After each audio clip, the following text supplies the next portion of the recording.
കെട്ടിപ്പിടിക്കുന്നു, ഉമ്മ കൊടുക്കുന്നു, ആകെ ഓടി നടക്കുകയാണ്. അപ്പൊ ആ വരവിന് പിന്നിൽ എന്തെങ്കിലും ഇല്ലാതിരിക്കത്തില്ല. കോൺഗ്രസ്സുകാർക്ക് അങ്ങോട്ട് എല്ലാവർക്കും ഉൾക്കൊള്ളാൻ കഴിയത്തില്ല കേട്ടോ.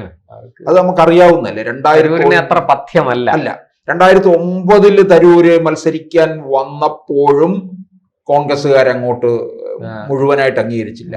ഇത് എവിടുന്ന് കെട്ടിയിറക്കിയത്, മലയാളം അറിയാത്ത ആള് എന്നൊക്കെ പറഞ്ഞ് ഒരുപാട് അധിക്ഷേപിച്ചു.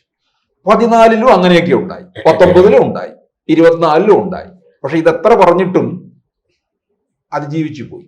കാര്യം എന്താണ്? ഈ തരൂരിന്റെ കൂടെ തരൂരിൻ്റെതായ ഒരു മിഷനറി ഉണ്ട്, അല്ലാതെ ഈ കോൺഗ്രസ് മിഷനറി അല്ല. തരൂരിന്റെ ഒരു മിഷനറി വർക്ക് ചെയ്യുന്നുണ്ട്. ഇപ്പൊ കഴിഞ്ഞ തെരഞ്ഞെടുപ്പിലെ തന്നെ തരൂരിന്റെ പ്രചാരണത്തില് വലിയ ആളും ബഹളവും ഒക്കെ കണ്ടോ?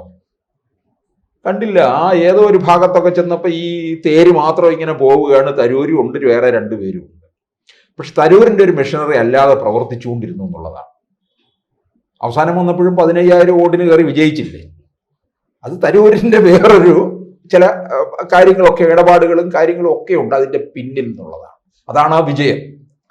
അപ്പോൾ ഇനിയിപ്പോൾ ഇറങ്ങുന്നതെന്ന് ചോദിച്ചാല്, ഇടയ്ക്ക് തരൂരൊരു വരവ് വന്ന് പാണക്കാട് പോയി, പെരുന്നയിൽ പോയി.